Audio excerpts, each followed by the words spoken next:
Je suis Darwin Mercé, 32 ans, juste un simple menuisier qui fabrique des tables, des chaises et des armoires pour les maisons douillettes des autres. Et maintenant, je regardais les 2 boîtes en bois qui contenaient les personnes qui m'avaient donné la vie et m'avaient élevé. Ils étaient morts dans un terrible accident sur la R70. Un semi-remorque avait perdu le contrôle dans un blizzard et avait percuté leur voiture de plein fouet. En un instant, leurs vies se sont terminées et la mienne s'est brisée. Je me souviens du moment où j'ai appris la nouvelle comme si c'était gravé en moi. C'était un mercredi matin ordinaire. J'étais dans l'atelier, marteau à la main, en train de clouer des étagères. Le bruit régulier du marteau, l'odeur fraîche du bois, et je pensais au dîner de ce soir-là avec Regan et notre petite fille, Elma. Puis le téléphone a sonné. Numéro inconnu. Quelque chose m'a dit de répondre. Une voix d'homme, un policier. Monsieur Mercé, je suis au regret de vous informer que vos parents ont eu un accident sur l'arrêt 70. Ils n'ont pas survécu. Le marteau a glissé de ma main et a heurté le sol avec un bruit sourd. Mon cœur s'est arrêté. J'ai couru hors de l'atelier, j'ai sauté dans mon vieux camion et j'ai foncé vers l'hôpital. Les rues enneigées de Denver défilaient à travers le pare-brise, mais tout ce que je pouvais sentir, c'était la terreur qui me rongeait. Impossible, n'arrêtais-je pas de marmonner. Pas mes parents. Ils sont en bonne santé. Papa a promis de m'apprendre à construire ce nouveau fauteuil à bascule ce week-end. Mais quand je suis arrivé, il n'y avait que 2 draps blancs recouvrant des corps immobiles. Papa, son visage bienveillant maintenant déformé par les blessures. Maman à côté de lui, les mains qui m'avaient tenu à travers chaque cauchemar d'enfance maintenant immobiles pour toujours. Je me suis effondré sur le sol de l'hôpital, des larmes coulant de manière incontrôlable. Pourquoi? Pourquoi eux? Les jours qui ont suivi ont été un enfer. J'ai dû tout gérer. L'identification des corps, les certificats de décès, le choix des cercueils, l'organisation des funérailles. Je mangeais et dormais à peine. Le petit déjeuner était une tasse de café froid. La nuit, je tombais simplement sur le lit, mon esprit tourbillonnant d'images d'eux. J'ai appelé mes beaux-parents, Quinton et Bianca Warren, des gens qui m'avaient toujours méprisé parce que j'étais juste un menuisier, pas le riche homme d'affaires qu'ils voulaient pour leur fille. Désolé, Darwin. Nous sommes très occupés, dit sèchement Quinton au téléphone. Le travail est écrasant. Nous ne pourrons pas venir, ajouta Bianca. Gère ça. Nous te présentons nos condoléances. Des condoléances? C'était tout. J'ai appelé Regan, ma femme. Elle a soupiré d'agacement comme si je la dérangeais. Je serai en retard, dit-elle, la voix plate. Ma poitrine s'est serrée, mais j'ai ravalé ma colère. Je devais me concentrer sur l'organisation d'un adieu digne de ce nom pour mes parents. Le jour des funérailles est arrivé. L'église était solennelle, avec des fleurs blanches et des bougies vacillantes. Je me tenais à l'avant dans mon vieux costume noir, essayant de me contenir. Les gens sont venus, ont déposé des fleurs, ont incliné la tête. Les voisins chuchotaient. Pauvre Darwin, perdre ses 2 parents en même temps. Les amis me tapotaient l'épaule. Tiens bon, mon gars. Ça va aller. Mais plus je regardais autour de moi, plus l'endroit semblait vide. Pas une seule personne de la famille de Regan. Ni Quinton, ni Bianca, aucun de ses frères et sœurs. Juste moi, debout seul dans une mer de chagrin. Vont-ils même se présenter aux funérailles de mon père, me suis-je demandé, le cœur battant d'un mélange d'espoir et de colère. C'était censé être le moment où la famille se réunissait, mais je me sentais comme un orphelin. Tout le monde priait, la douce voix du pasteur résonnant. Le Seigneur abritera leurs âmes. Soudain, les portes de l'église s'ouvrirent brusquement avec un grincement sonore. Le vent froid et la neige se sont engouffrés. Je me suis retourné, le cœur bondissant. Regan est entrée, le visage crispé par une grimace, les bras croisés. Elle portait un manteau noir, mais son expression était celle de quelqu'un traîné à une réunion ennuyeuse. Pas une seule larme, pas une trace de chagrin. Elle a marché droit dans l'allée, ses talons au claquant sèchement sur le sol en pierre, attirant les regards. Pendant une fraction de seconde, j'ai espéré contre toute raison qu'elle s'approcherait des cercueils, les toucherait, murmurerait au revoir. Mais non, elle est venue droit vers moi, a sorti un document de son sac à main et l'a poussé avec force contre ma poitrine. Sa voix a retenti, froide et assez forte pour que les gens à proximité se retournent. Voici les papiers du divorce. Je veux en finir. Signelé, Darwin. Je me suis figé, mettant plusieurs secondes à même comprendre les mots. Regan, ce sont les funérailles de mes parents. Qu'est-ce que tu racontes? Elle me regarda sans ciller, les yeux vides et glaçants. J'y pense depuis longtemps. Ce mariage est terminé pour moi depuis bien longtemps. Mon cœur se serra, ma voix se cassa d'incrédulité et de douleur. Regan, maintenant, devant tout le monde ici. Tu choisis ce moment pour me le dire. Elle serra plus fort la lanière de son sac à main, la voix devenant plus froide. Darwin, ne rend pas ça plus gênant que ça ne l'est déjà. Je ne veux pas faire traîner une relation qui est morte depuis des années. La rage en moi a explosé. Chaque once de retenue s'est brisée. Une relation morte? Mes parents n'ont même pas encore été mis en terre, et tu dis ça ici? En une seconde incontrôlable, ma main a volé. La gifle a retenti, sèche et claire dans l'église silencieuse. Regan a reculé d'un pas, se tenant la joue, les yeux flamboyants de haine et de mépris. Un moins que rien de basse classe comme toi n'a pas le droit de me toucher. Elle s'est retournée et est sortie tout droit, les talons claquant sans un seul regard en arrière. Les portes de l'église se sont refermées derrière elle. Je suis resté figé entre les deux cercueils, entouré de visages choqués. Des murmures ont éclaté. Mon Dieu, comment cela a-t-il pu arriver? Pauvre Darwin. Juste aux funérailles. Elle est sans cœur. Certains étaient en colère au nom de mes parents. Faire ça à leurs funérailles. Elle n'a pas d'âme. Et moi, je me tenais là, dans l'œil du cyclone, l'esprit vide, les jambes tremblantes, luttant pour ne pas m'effondrer. L'image de Regan disparaissant à travers ces portes était plus profonde que n'importe quel couteau. Pourquoi? Comment ma vie a-t-elle pu tourner ainsi? J'ai pris une profonde inspiration, serré mes mains tremblantes et ravalé ma rage. Je ne pouvais pas m'effondrer maintenant. Mes parents gisaient toujours là. Ils méritaient un adieu digne. Ils étaient les deux seules personnes à ne m'avoir jamais tourné le dos. Je me suis retourné, j'ai continué le service, la voix tremblante en lisant l'éloge funèbre. Les gens sont sortis lentement, me laissant seul avec les deux cercueils dans un chagrin plus lourd que je n'en avais jamais connu. Après les funérailles, je ne suis pas retourné à la maison de location que je partageais avec Regan, un endroit qui ne résonnait plus que du son de la trahison. Au lieu de cela, j'ai pris l'autre direction, vers la vieille maison de mes parents à la périphérie de Denver. C'est là que j'ai grandi. Où chaque brique et chaque planche de bois étaient imprégnées de leur présence. J'avais besoin de cet endroit maintenant. J'avais besoin ne serait-ce que de l'illusion de chaleur au milieu de ce blizzard. Mon vieux camion cabossé rampait sur la route couverte de neige. Le vent hurlait à travers la vitre fissurée, l'air glacial me mordant la peau, mais je ne sentais rien d'autre que le vide. Je me suis murmuré à moi-même, les jointures blanches sur le volant. Maman, papa, qu'est-ce que je fais maintenant? L'image de Regan me fourrant les papiers du divorce dans la poitrine à l'intérieur de l'église me hantait encore. Une blessure qui ne voulait pas cesser de saigner. Elle avait autrefois été tout pour moi. La femme que j'ai rencontrée dans un bar quand j'avais 25 ans, avec un sourire radieux et une promesse. Je serai toujours à tes côtés. Et maintenant, une gifle, un ricanement, et elle était partie.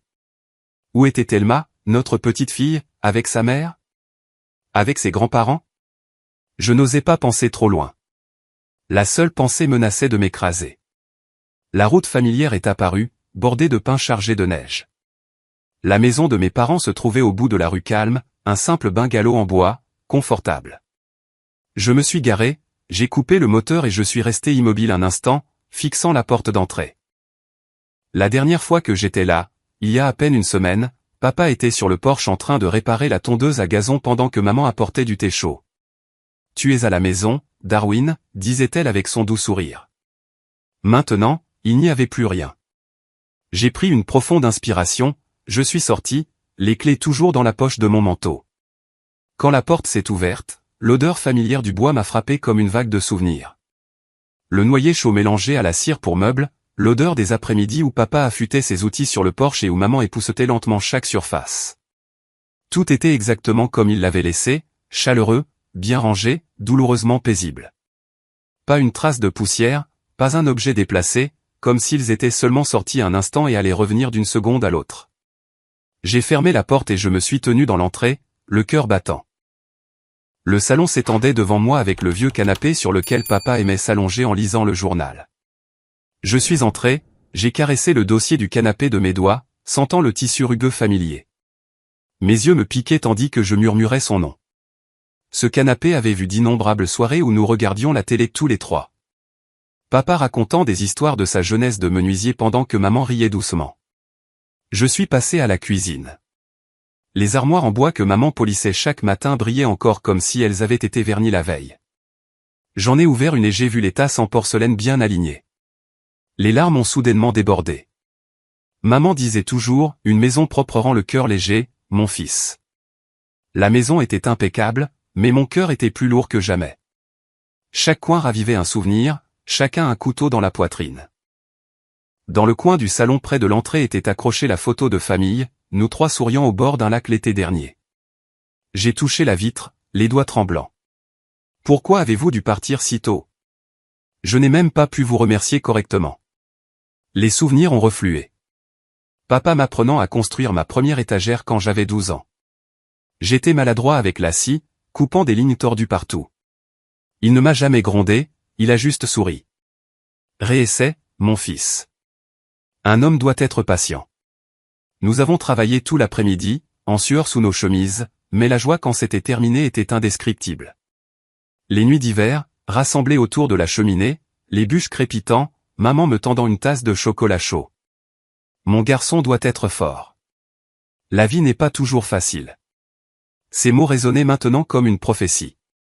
Fort. Tout ce que je voulais, c'était m'effondrer.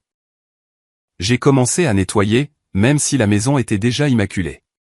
J'ai essuyé la table de la cuisine, redressé les livres sur l'étagère, retenant mes larmes chaque fois que je touchais quelque chose de familier. La nappe brodée à la main que maman avait faite. Des fleurs cousues maladroitement mais avec amour. J'ai passé mes doigts dessus, me souvenant des soirées où elle s'asseyait sous la lampe pour coudre pendant que papa lisait à côté d'elle. Marie-toi. Donne-moi des petits-enfants à tenir, me taquinait-elle. Elle m'a été leur petite fille, mais ils n'ont jamais pu la tenir assez longtemps. J'ai épousseté la bibliothèque et j'ai trouvé le roman d'aventure que papa lisait. Le marque-page était toujours en place, comme s'il s'était juste éloigné un instant. Je le finirai pour toi, papa, ai-je murmuré, la voix brisée.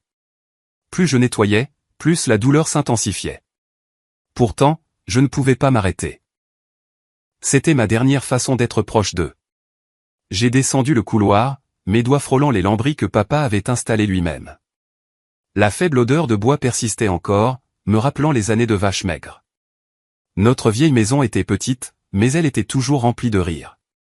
Puis j'ai atteint la chambre de mes parents, et le silence était si complet qu'il m'a figé sur place. La pièce semblait figée dans le temps. Le lit parfaitement fait, les couvertures soigneusement pliées, les rideaux à moitié tirés, tout exactement là où il l'avait touché pour la dernière fois. Je me suis assis sur le bord du lit, passant ma main sur le drap. Le léger parfum de lavande de maman flottait encore dans l'air. J'ai ouvert le tiroir de la table de chevet de papa, espérant un petit réconfort. À l'intérieur, il y avait des choses simples, sa vieille montre à tic-tac, ses lunettes de lecture à monture argentée, un livre à moitié lu avec un marque-page en forme de feuille. Je les ai pris avec des mains tremblantes. Il semblait encore chaud de son contact. Au fond se trouvait un dossier jaune et net. Curieux, je l'ai ouvert et je me suis figé. C'étaient leurs 2 polices d'assurance vie. Valeur totale de plus d'1 million de dollars. Bénéficiaire unique, Darwin Mercer. Mon cœur a sauté un battement, puis a martelé comme un tambour de guerre. Qu'est-ce que c'est, ai-je murmuré, fixant les chiffres. Ils avaient souscrit les polices il y a des années, payant fidèlement les primes même lorsque l'argent était rare. La raison était écrite sur la note jointe, pour que notre fils puisse avoir un meilleur avenir. Les mots se sont brouillés alors que les larmes coulaient de manière incontrôlable. Mon corps tout entier tremblait, un barrage de chagrin et d'admiration se brisant en moi, douleur pour la façon dont ils avaient planifié si loin à l'avance, et un amour écrasant de savoir qu'ils me protégeaient encore même après leur départ. Pourquoi ne me l'avez-vous pas dit? Pourquoi garder ça secret? Je me suis effondré en sanglots, le son résonnant dans la pièce silencieuse. De beaux souvenirs m'ont submergé comme un déluge. Maman me serrant dans ses bras quand je suis tombé de mon vélo à 10 ans, essuyant le sang et embrassant mon front. Ça va, mon chéri. Maman est là. Papa attendant sous la pluie après un cours tardif, trempé mais souriant. Enfin, voilà mon garçon. J'attendais. Les week-ends à reconstruire ensemble la petite cuisine. Papa avec le marteau. Maman préparant de la limonade. Moi tendant les outils. Les jours de vache maigre où le dîner n'était que du pain et de la confiture. Pourtant, la table résonnait de rire. La famille, c'est tout, disait toujours papa. Maintenant, tout était parti et tout ce qui restait était ce cadeau acheté avec leur vie. Je me suis effondré sur leur lit, les larmes trempant l'oreiller que maman avait envoyé, m'enveloppant comme une étreinte. J'avais perdu les personnes que j'aimais le plus, mais j'avais trouvé le dernier cadeau qu'elle m'avait laissé. Épuisé par les jours d'organisation des funérailles et le choc de cette découverte, mon esprit tourbillonnait d'images de l'accident. Regan, Elma, qu'est-ce que je suis censé faire de cet argent? Me suis-je demandé, mais aucune réponse n'est venue. Mes yeux sont devenus lourds. Je me suis endormi là, dans la pièce pleine de souvenirs, entouré de l'odeur persistante de mes parents. C'était la première fois depuis que tout avait commencé que je me laissais complètement aller. Fini de faire semblant d'être fort. Fini de ravaler les larmes. J'ai dormi profondément, rêvant de maman et papa me souriant près de la cheminée. Mais quand je me suis réveillé le lendemain matin, une faible lumière du soleil filtrant à travers les rideaux, je savais que ma vie avait pris une nouvelle route inconnue. Cet argent était-il un espoir ou un fardeau? Comment Regan réagirait-elle? Je ne le savais pas encore, mais un mélange d'anticipation et d'appréhension montait déjà. Le cauchemar ne faisait que commencer, et je devais y faire face. Le lendemain matin, je me suis réveillé tôt et j'ai préparé une tasse de café noir comme le faisait toujours papa. Pas de sucre, pas de lait, juste assez fort pour réveiller les morts. J'ai traversé la maison une dernière fois, un adieu silencieux à mes parents. Le salon était toujours bien rangé. Le fauteuil de lecture de papa était vide, attendant qu'il revienne prendre le journal. L'odeur de bois persistait encore, comme si leur souffle était resté prisonnier des murs. Ma poitrine s'est serrée. Les larmes sont montées, mais je les ai ravalées. Au revoir, maman. Au revoir, papa, ai-je murmuré en verrouillant la porte d'entrée. Le déclic de la serrure a sonné comme une finalité, fermant tout un chapitre de ma vie. Je me suis détourné, j'ai marché jusqu'au camion, des flocons de neige se posant légèrement sur mes épaules.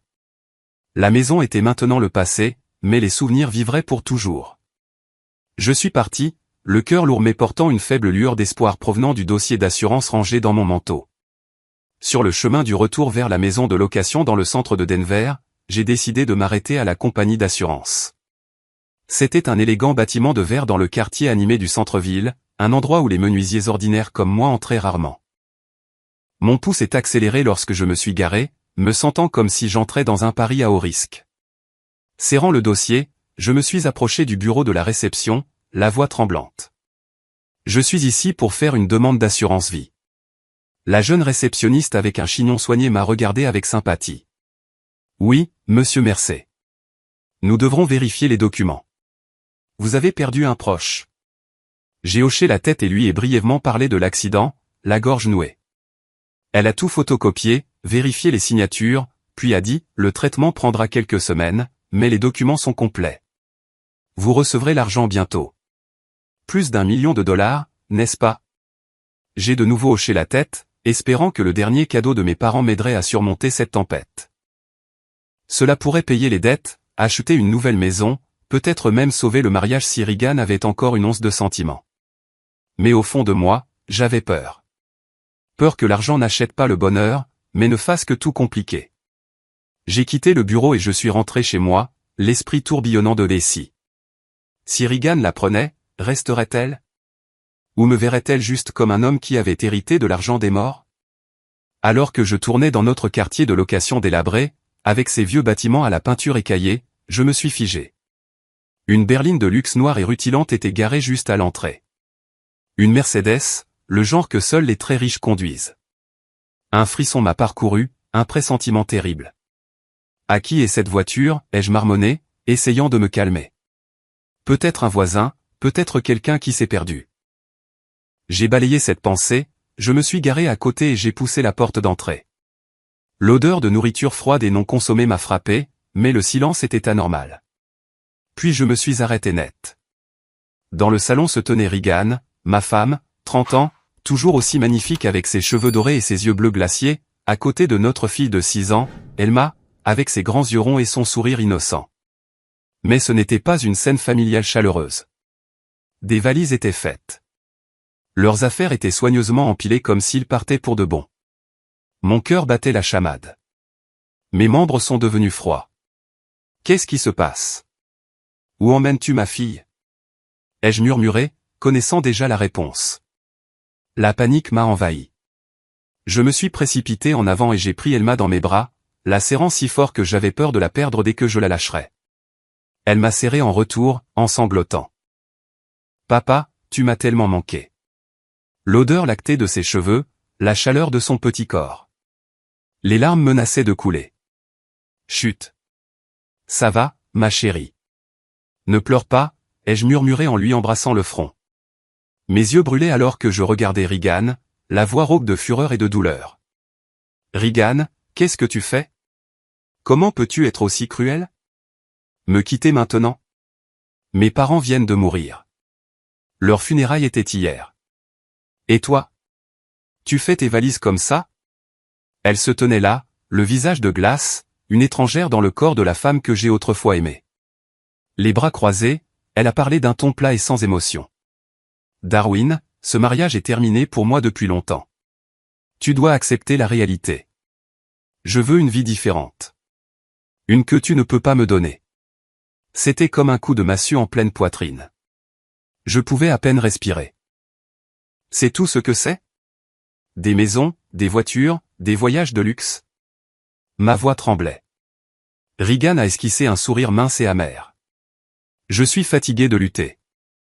J'en ai assez. J'ai serré Elma plus fort, la regardant droit dans les yeux, la voix baissant presque jusqu'à une supplication. Je peux tout pardonner. Quoi que tu aies fait, je n'en parlerai pas, reviens, c'est tout. Nous pouvons recommencer. Elma a besoin de ses deux parents. Elle ne peut pas grandir en manquant de l'un de nous. J'ai baissé les yeux sur notre fille, puis je suis revenu sur Regan, chaque mot étouffé par le désespoir. Qu'est-ce que tu penses que ça lui fera de grandir sans moi? Elma s'accrochait à ma chemise, les yeux brillants alors qu'elle levait les yeux vers sa mère et disait d'une petite voix claire, « Maman, je veux rester avec papa. » Mais Regan a arraché Elma sans hésitation, même si notre fille criait et se débattait pour ne pas me quitter. « Elma, viens avec maman maintenant » a-t-elle claqué, tirant si fort que la petite fille a trébuché et est tombée. Le cri d'Elma m'a déchiré. « Papa, ne les laisse pas m'emmener. J'ai peur. » Mon cœur s'est brisé. J'ai bondi pour la reprendre, mais Regan m'a repoussé. « Ne la touche pas. Tu n'es pas apte à être son père. » Je me suis effondré sur le sol, les larmes coulant, la voix brisée. « S'il te plaît, Regan, ne fais pas ça. Je t'en supplie. » Elle n'a même pas jeté un regard en arrière. Elle a traîné Elma vers la porte, les roues de la valise grondant derrière elle. Dehors, un homme est sorti de la berline de luxe, nul autre que l'amant de Regan, Orlando Langston. Un homme plus âgé, de l'âge de mon père, aux cheveux d'argent, en costume cher, avec un sourire suffisant. Il a ouvert la portière pour Regan comme si tout avait été répété. Elle a soulevé Elma, toujours en sanglots, dans la voiture et la Mercedes a rugi, ne laissant que le son faiblissant du moteur dans l'air glacial. Je suis resté figé dans la maison vide alors que mon monde entier s'effondrait à nouveau en quelques secondes. Mes jambes tremblaient, mes poings se serraient jusqu'à saigner. Les cris d'Elma résonnaient encore dans ma tête comme un cauchemar dont je ne pouvais pas me réveiller. Pourquoi? Comment en est-on arrivé là, ai-je crié seul, frappant le mur de mon poing jusqu'à ce que mes jointures saignent. Le salon était maintenant vide, ne portant que la faible trace du parfum de Regan, un rappel cruel de la trahison. Les souvenirs de notre mariage m'ont submergé comme un déluge, m'étouffant. Les premiers jours heureux, notre rencontre dans un café, Regan radieuse, disant « Tu es l'homme dont j'ai toujours rêvé ». Notre nuit de noces, enveloppée dans des couvertures chaudes, nous promettant l'éternité. Le moment où Elma est née. La tenant pour la première fois à l'hôpital.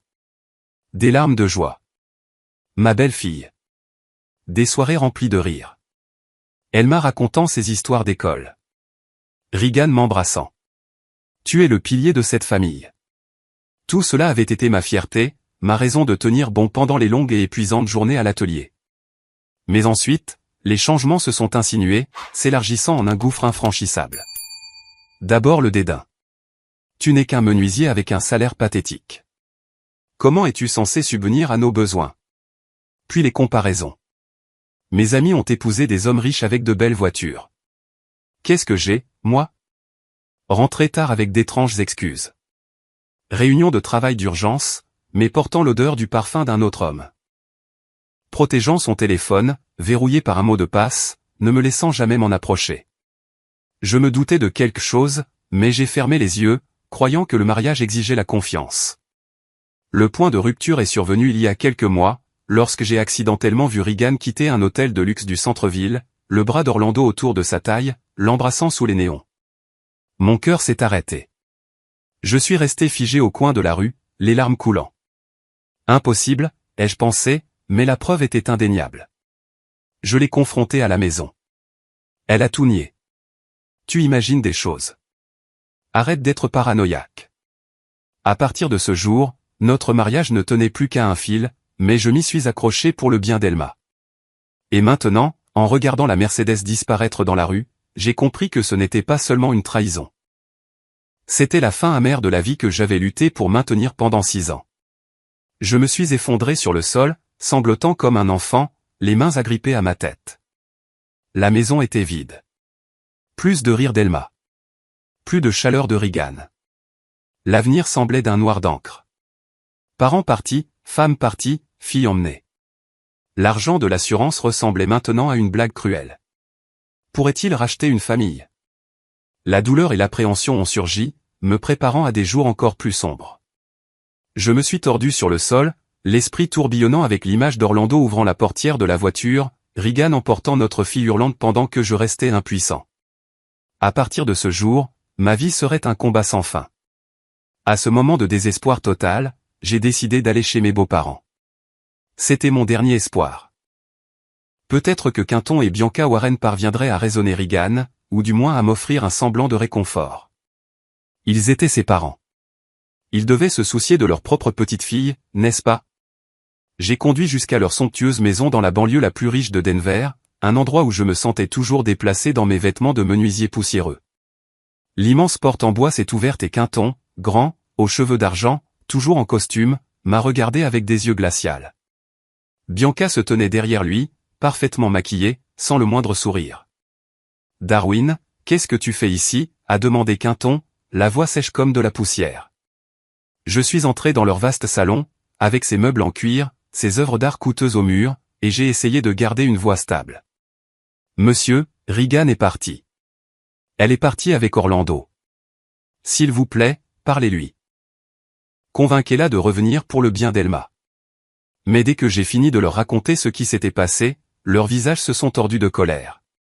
Quinton a frappé du poing sur la table basse en verre. Le bruit m'a fait sursauter.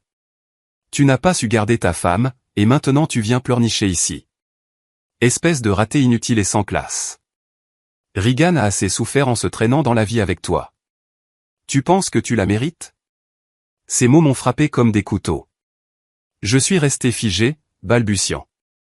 Mais elle a trompé et elle a emmené ma fille. Il m'a coupé la parole. Trompé? Elle n'a pas trompé. Tu devrais te blâmer de n'avoir jamais pu subvenir à ses besoins. Regan est ma fille. Elle mérite une vie meilleure que de tirer le diable par la queue avec un menuisier comme toi. Bianca était encore plus froide. Les bras croisés, la voix plate comme un verdict. Darwin, connais ta place. Regan mérite un vrai homme et une vraie vie. Tu n'as plus rien pour la retenir. Arrête de t'accrocher inutilement. Pas de sympathie, pas de pitié. Il me regardait comme un mendiant, une chose jetée. Ma poitrine s'est contractée. L'humiliation m'a brûlé. Mais Elma est votre petite fille. Elle a besoin de moi. Quinton a montré la porte. Sors et ne reviens jamais. Nous ne voulons rien avoir à faire avec toi. Ils m'ont jeté dehors. La porte s'est claquée derrière moi. Je suis resté sur leur seuil, des flocons de neige dérivant, les larmes gelant sur mes joues. Une humiliation que je n'avais jamais connue a fait trembler mes jambes comme si quelqu'un m'avait donné un coup de pied en pleine poitrine. Comment peuvent-ils faire ça? C'est leur famille. Je suis rentré chez moi, l'esprit en plein chaos, le cœur battant d'inquiétude pour Elma. Où était-elle? Pleure-t-elle? Les jours qui ont suivi, je me suis plongé dans le travail de l'aube à la tombée de la nuit pour engourdir la douleur. L'atelier est devenu mon refuge. Le bruit régulier du marteau, le cri de la scie, l'odeur du bois frais m'ont aidé à oublier pendant quelques heures. J'ai travaillé comme un forcené, construisant des tables, des armoires, des étagères, jusqu'à ce que mes mains soient calleuses et saignantes. Mais chaque soir, en rentrant dans la maison vide, les pleurs d'Elma et l'image de Regan s'éloignant me poignardaient comme des aiguilles. Le salon était silencieux. Pas de rire d'enfant, pas d'odeur de la cuisine de Regan. Je me suis assis sur le canapé, serrant l'ours en peluche d'Elma, les larmes coulant. Ma petite fille, papa te manque tellement. Des nuits sans sommeil, à fixer le plafond, attendant anxieusement des nouvelles de l'avocat. Le divorce arrivait, mais qu'en était-il d'Elma? J'ai appelé Regan tous les jours. Elle a bloqué mon numéro. La douleur s'est accumulée. Je voulais m'effondrer, mais j'ai serré les dents. Pour elle. Je dois continuer. Exactement un mois après les funérailles, le paiement de l'assurance vie de plus d'1 million de dollars de mes parents est arrivé sur mon compte. J'ai reçu la notification de la banque et je suis resté assis, regardant l'écran, hébété. Le solde avait bondi à exactement 1,2 million de dollars. Mon cœur s'est serré, gratitude et agonie mêlées au prix terrible de cet argent. Maman, papa, merci, ai-je murmuré à travers mes larmes. C'était le dernier bouclier qu'il m'avait laissé, acheté avec de silencieux sacrifices dont je n'avais jamais eu connaissance. Je me suis souvenu des repas maigres, de la façon dont ils renonçaient discrètement à leurs propres désirs juste pour économiser pour ton avenir, mon fils. Maintenant, cet avenir était arrivé, mais il n'était pas là pour le voir. Je suis resté assis, figé, perdu dans mes pensées. Payer les dettes, acheter une maison, l'utiliser pour me battre pour Elma. Mais sous chaque plan, la douleur restait intacte. L'argent ne pouvait pas ramener mes parents, et il n'avait pas encore ramené ma fille dans mes bras.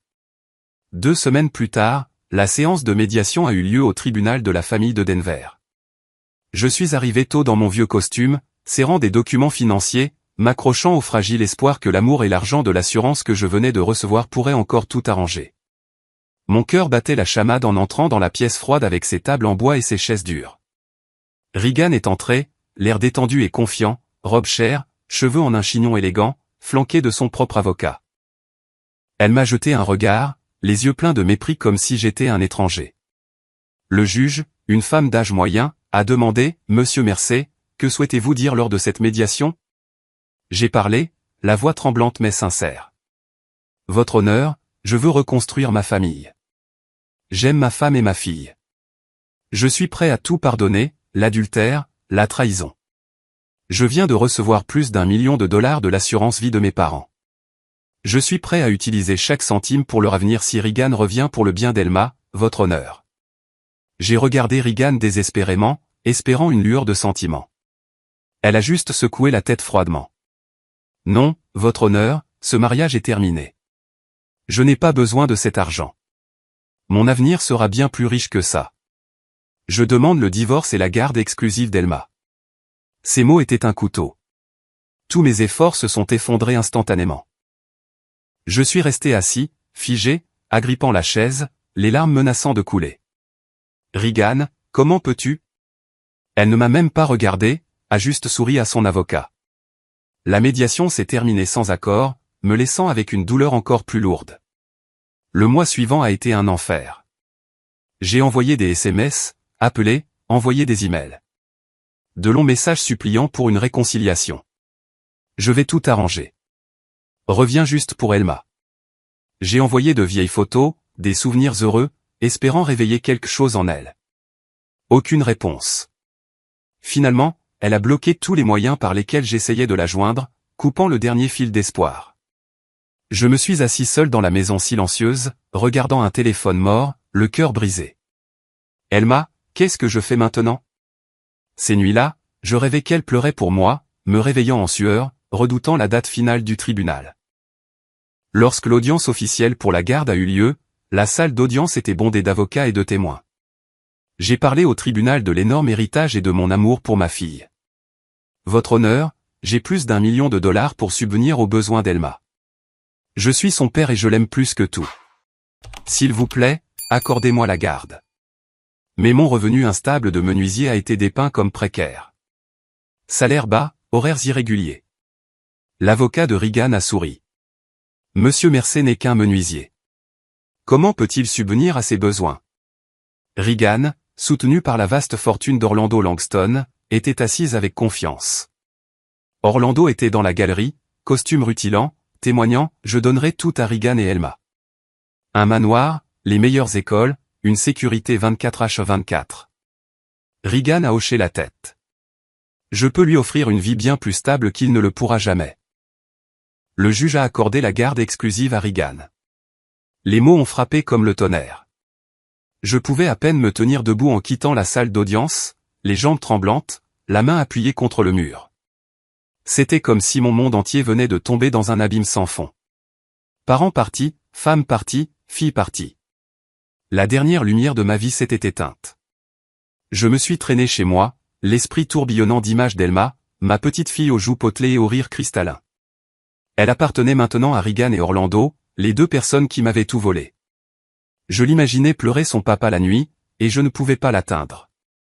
J'ai claqué la porte et je me suis effondré sur le sol. Mon téléphone a vibré, un SMS de Regan. Mon cœur battait la chamade. Je l'ai ouvert avec une lueur d'espoir désespéré qu'elle ait tout regretté. Mais non, juste un court message froid. Nous déménageons en Arizona. Ne nous cherche pas et ne nous dérange plus. C'est fini. C'était tout. Pas de questions, pas de pitié. Les mots ont coupé plus profondément que la décision du juge. J'ai réalisé que je n'avais pas seulement perdu la garde. On m'avait brutalement dépouillé même du droit de rendre visite à ma propre fille. Regan me coupait complètement de sa vie, emmenant Elma loin, comme si elle m'effaçait de son existence pour toujours. Comment peux-tu me faire ça? Ai-je rugi, frappant le mur jusqu'à ce que mes jointures saignent. Les larmes coulaient. Mon corps tout entier tremblait. La douleur était si énorme que je pouvais à peine respirer. Je suis resté là, à regarder l'écran noir du téléphone, attendant désespérément des excuses qui ne sont jamais venues, seulement un silence de mort. Je me suis enfoncé dans le désespoir et je me suis tourné vers l'alcool pour faire disparaître tout ça. Au début, ce n'était qu'un verre de whisky pour atténuer la douleur, mais jour après jour, je buvais jusqu'à perdre connaissance. Je me réveillais avec un mal de tête lancinant, attrapais une bouteille dans le frigo et buvais au lieu du café. Le travail? Je l'ai abandonné. Dans l'atelier, mes mains tremblaient si fort que je ne pouvais pas tenir un marteau droit. Les clous entraient de travers. Mes collègues chuchotaient, « Darwin, qu'est-ce qui ne va pas avec toi? Rentre chez toi et repose-toi. » Je suis rentré chez moi, j'ai ouvert une autre bouteille, j'ai bu jusqu'à m'évanouir sur le sol. Ces nuits-là, je rêvais qu'Elma courait dans mes bras pour me réveiller dans une chambre vide. Chaque sonnette de porte ou sonnerie de téléphone faisait battre mon cœur. Était-ce une nouvelle de ma fille? Mais ce n'était jamais rien, juste le vent qui hurlait. Une nuit, ivre et perdu, j'ai conduit sans réfléchir et je me suis retrouvé devant la vieille maison de mes parents. Le camion dérapait sur les routes enneigées, les phares fendant l'obscurité. Je ne savais pas où j'allais jusqu'à ce que je me retrouve garé devant l'endroit familier. La lumière du porche était toujours allumée grâce au détecteur de mouvement. Je n'ai pas osé entrer. Je me sentais trop pathétique. Un ivrogne sans emploi qui avait tout perdu. Je me suis juste assis sur le porche glacial, des flocons de neige se posant sur mon manteau, me demandant à quel point maman et papa seraient déçus. Maman, papa, je suis devenu un ivrogne, ai-je murmuré, les larmes gelant sur mes joues. Le porche était glacial, le vent sifflant à travers les fissures, mais de chaleureux souvenirs ont reflué comme un torrent. Chaque souvenir de mes parents a repris vie. Quand j'étais petite et harcelée à l'école, papa s'asseyait à côté de moi, la main sur mon épaule. Mon fils, relève-toi. Ne laisse jamais personne te maintenir à terre. Maman m'a serré dans ses bras et a essuyé mes larmes. La vie peut être cruelle, mais si tu es assez fort, elle ne peut pas te briser. Leur leçon constante sur la résilience, sur le fait de ne jamais abandonner, quoi qu'il arrive. Ces souvenirs ont jeté une lumière crue sur l'épave que j'étais devenu. Un homme adulte recroquevillé, ivre sur un porche, avec rien d'autre que de la douleur. Je me suis souvenu d'un après-midi à réparer le toit du Porsche avec papa. Le soleil tapait. Il transpirait, marteau à la main. Un homme peut être pauvre en argent ou en chance, mais il ne doit jamais être pauvre en volonté. Tombe là où tu es, puis relève-toi, mon fils. Ces mots ont résonné dans ma tête comme une gifle, sec et claire dans le silence de la nuit. Soudain, je me suis réveillé en sursaut. Je me suis giflé violemment 2 fois, les joues brûlantes, essayant de faire sortir l'homme que j'étais des ruines du chagrin et de l'échec. Les claquements secs ont résonné dans la nuit calme et m'ont complètement réveillé. Je ne peux pas continuer comme ça, ai-je grogné, les larmes s'arrêtant. J'ai serré les poings et j'ai juré à mes parents que je ne resterais pas brisé, que je ne dériverais pas plus loin, que je me relèverais et deviendrais le fils dont ils pourraient être fiers. Je vous le promets, maman, papa, je vais recommencer. Je me suis levé, les jambes toujours tremblantes, mais la volonté était revenue. Je suis rentré chez moi, l'esprit plus clair qu'il ne l'avait été depuis des mois, le cœur battant avec un nouveau plan. C'était le tournant, des cendres, je renaîtrais. Dès le lendemain, je suis retourné à la maison de location et j'ai commencé à planifier une nouvelle vie avec l'argent de l'assurance intacte. Plus d'1 million de dollars se trouvait sur le compte, un rappel de mes parents. J'ai choisi la voie de l'investissement, même si je n'avais aucune expérience. Seule la détermination brûlait en moi. Investir? Tu es fou, Darwin? Tu es menuisier, me suis-je demandé, le pouls battant la chamade. Mais je me suis souvenu des mots de papa. Apprendre, c'est la clé. J'ai acheté des livres sur la finance et le marché boursier, L'homme le plus riche de Babylone, l'investisseur intelligent de Warren Buffett. J'ai passé des heures devant l'ordinateur à regarder des vidéos sur YouTube, à suivre des cours en ligne gratuits sur les actions et les FNB. Au début, ma tête tournait avec des termes inconnus. J'ai étudié jour et nuit, ne dormant que 4 ou 5 heures, vivant de café noir fort au lieu de repas. Tu peux le faire, Darwin, me suis-je dit, les mains tremblantes en ouvrant mon premier compte de courtage. Puis j'ai commencé à investir, de petites sommes au début, quelques milliers dans des actions de premier ordre comme Apple et Microsoft. Mon cœur battait la chamade quand j'ai cliqué sur « Acheter », terrifié et exalté, et miraculeusement, le marché a augmenté. J'ai réalisé des gains réguliers, 5%, 10%, puis 20% en quelques mois seulement. J'ai trouvé une issue, ai-je pensé, le premier vrai sourire depuis des mois se dessinant sur mon visage. 4 ans ont passé. Mon portefeuille d'investissement a atteint 15 millions de dollars. Je pouvais à peine le croire. D'un menuisier sans emploi et le cœur brisé à un multimillionnaire, j'ai déménagé dans une belle maison dans une banlieue tranquille de Denver, laissant derrière moi l'endroit rempli de souvenirs douloureux pour commencer une nouvelle vie. La nouvelle maison était spacieuse avec un jardin et un bureau dédié où je suivais les marchés chaque matin. J'ai acheté une nouvelle voiture, je m'habillais élégamment mais jamais de manière extravagante. Me souvenant des mots de papa, l'argent est un outil, pas le but. La vie avait changé au-delà de toute imagination. J'ai rejoint des groupes d'investissement, je me suis fait des amis parmi des gens qui avaient réussi, j'ai même fait des dons à des œuvres de charité pour les enfants orphelins. Pourtant, peu importe le temps qui passait, la douleur de l'absence d'Elma ne s'estompait jamais. Chaque soir, assis seul près de la cheminée, je me demandais toujours comment ma fille avait grandi, comment elle vivait, et si elle se souvenait encore du père qu'il aimait plus que sa propre vie. Un après-midi ordinaire, j'étais assis dans mon bureau en train d'examiner mon portefeuille d'investissement, la pièce spacieuse avec un bureau en noyer que j'avais construit moi-même, des écrans d'ordinateur brillants de graphiques boursiers verts et rouges. Quand le téléphone a sonné de manière inattendue, numéro inconnu, indicatif régional inconnu, ni Denver, ni même le Colorado. La sonnerie était insistante, urgente, envoyant un frisson glacial le long de ma colonne vertébrale. Mon cœur s'est emballé. Une vague appréhension est montée en moi. Qui cela pourrait-il être, ai-je marmonné, la main tremblant légèrement en décrochant. Au cours des 4 dernières années, j'avais rarement reçu d'appels de numéros inconnus. Ma nouvelle vie était faite de réunions Zoom avec des partenaires, pas de surprise comme celle-ci. J'ai jeté un coup d'œil à l'écran. Indicatif régional de l'Arizona. Mon cœur s'est arrêté. L'Arizona, où Reagan avait emmené Elma. L'adrénaline a monté. J'ai répondu, la voix tendue. Ici Darwin. Qui est à l'appareil? Instantanément, j'ai entendu une voix d'enfant, haletante et tremblante, essayant de retenir sa terreur. Les mots sont sortis en sanglots brisés. En une seule seconde, j'ai su que c'était Thelma, ma fille. Plus âgée maintenant, mais c'était indubitablement sa voix, celle que j'entendais dans mes rêves chaque nuit. Mon cœur s'est glacé, puis a martelé comme des tambours de guerre. Thelma, ma chérie, c'est toi, ai-je murmuré, la voix se brisant, les larmes montant. 4 ans sans l'entendre, et maintenant c'était là. Pas des rires joyeux, mais des sanglots paniqués et désespérés. Sa voix était frénétique, interrompue par des hoquets. Papa, aide-moi. Il me frappe. L'adresse est 245 Oak Street, Flagstaff. S'il te plaît, sauve-moi. Les mots « sauve-moi » se sont étirés dans un pur désespoir, comme un cri du fond d'un gouffre. Puis la ligne s'est coupée. Des bips mécaniques et froids. Je suis resté assis, figé, le téléphone toujours collé à mon oreille, mon cerveau luttant pour traiter ce que je venais d'entendre. Thelma, ma petite fille, se fait battre.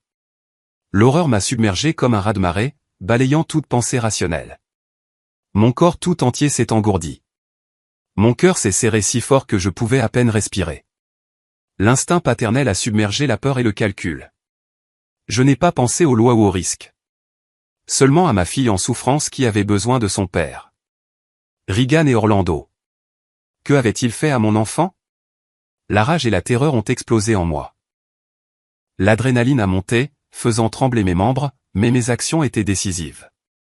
Sans une seconde de réflexion, j'ai bondi de la pièce, j'ai attrapé mes clés et mon manteau, j'ai claqué la porte derrière moi, j'ai sauté dans mon nouveau VUS et j'ai foncé vers Flagstaff, Arizona, l'adresse que ma fille avait réussi à halter. LI-70 a défilé sous les roues, mais tout ce que je voyais, c'était le visage terrifié d'Thelma. Mon cœur était sur le point d'éclater. J'ai largement dépassé la limite de vitesse, les phares clignotant dans la lumière déclinante. Tiens bon, ma chérie. Papa arrive, ai-je marmonné, les larmes coulant sur mon visage. Le trajet a duré plus de 10 heures, mais je ne me suis pas arrêté. Seulement pour faire le plein dans des stations-service et acheter de l'eau pour rester éveillé. Mon esprit tourbillonnait de souvenirs. La petite Thelma s'endormant dans mes bras, murmurant « Papa est mon super-héros ». Et maintenant, elle était dans une sorte d'enfer, se faisant battre. J'ai imaginé Orlando, ce salaud de 70 ans, la frappant, et la fureur a bouilli en moi.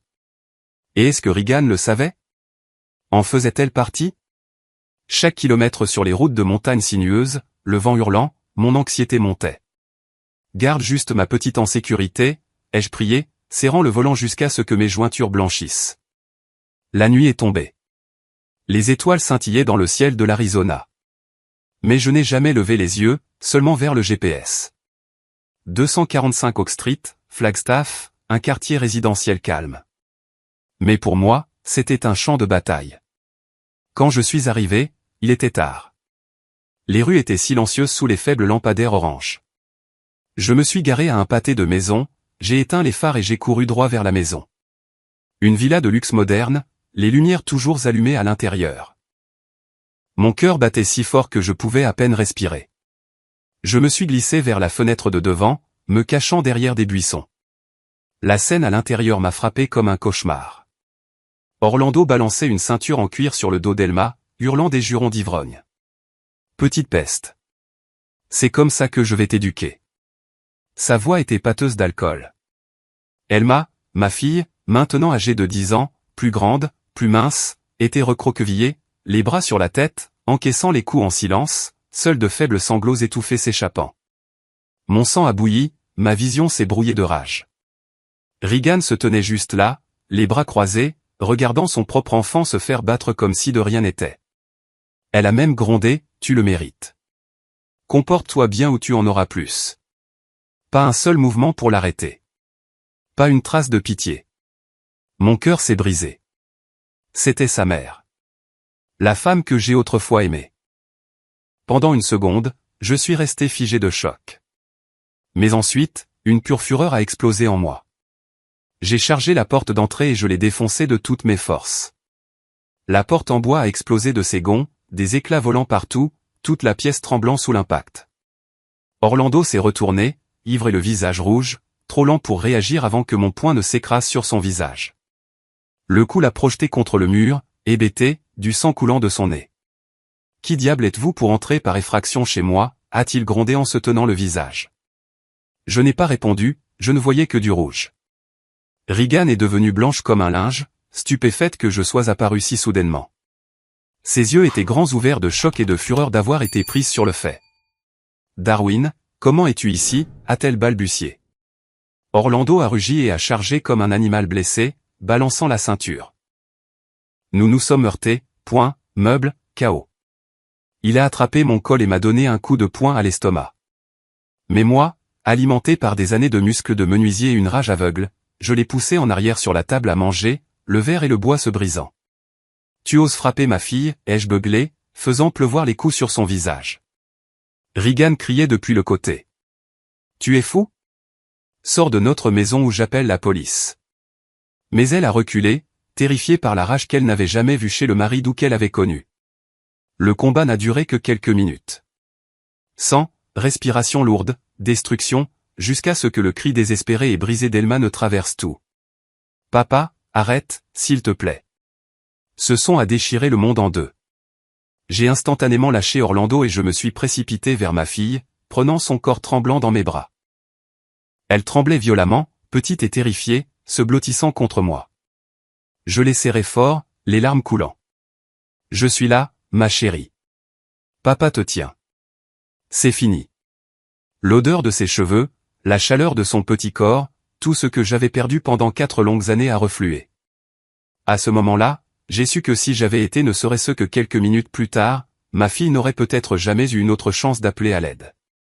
Au moment où la pièce est tombée dans le silence après la lutte, des sirènes de police ont soudain percé la nuit, aiguës et tranchantes dans l'obscurité. Des gyrophares rouges et bleus ont balayé les fenêtres, clignotant sur les murs, nous faisant tous les trois, moi, Regan et Orlando, nous tourner vers le son sous le choc. Mon cœur a fait un bond. Qui a appelé la police ? Regan ou un voisin qui a entendu le bruit. Elle m'a tremblé plus fort dans mes bras, murmurant « Papa. La police est là. » Je l'ai serré plus fort, murmurant « C'est bon, ma chérie. Papa est juste là. » Orlando s'est relevé en titubant, essuyant le sang de son nez, le visage tordu de douleur. Merde. Les flics sont là.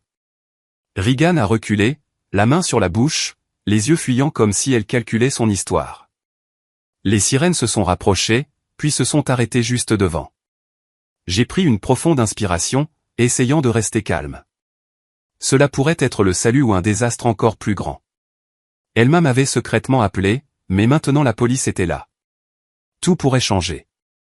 La tension a monté. J'ai rapproché Elma de moi, prêt à la protéger à tout prix. 2 officiers sont entrés par la porte d'entrée brisée.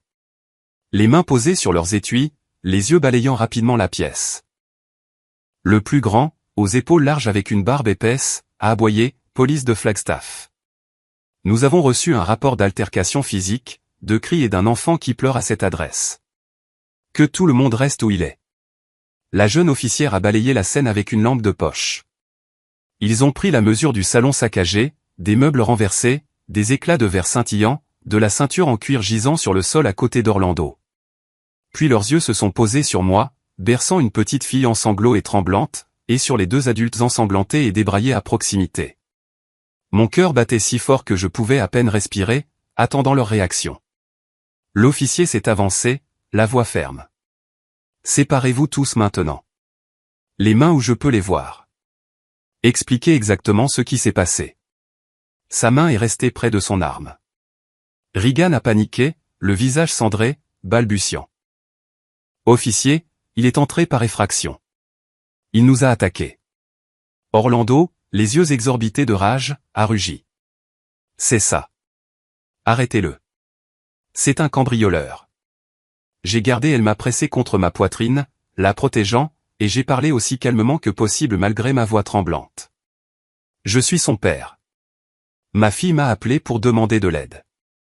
Je suis arrivé et je l'ai trouvée en train de se faire maltraiter. Je veux juste la sortir d'ici. » L'officière s'est approchée, son expression s'adoucissant en voyant Elma. « La petite fille va bien ? Laissez-nous voir. » À contre-cœur, j'ai un peu desserré mon étreinte, gardant toujours un bras protecteur autour de ses épaules. Ils nous ont tous ordonné de nous séparer et de faire des dépositions. J'ai tout raconté aussi calmement que possible. L'appel désespéré d'Elma, ses pleurs au téléphone, ce que j'ai vu par la fenêtre, Orlando la fouettant avec la ceinture pendant que Regan regardait et la grondait. Ma voix s'est brisée en le décrivant. Elle m'a appelé en sanglotant pour de l'aide. J'ai fait irruption et je l'ai vu frapper ma fille avec cette ceinture. Sa propre mère se tenait là et lui criait dessus. Je ne pouvais pas rester là sans rien faire. J'ai montré les zébrures fraîches sur le dos d'Elma, les larmes coulant sur mon visage. L'officier a pris des notes, le visage sombre. Vous êtes le père biologique. Vos papiers.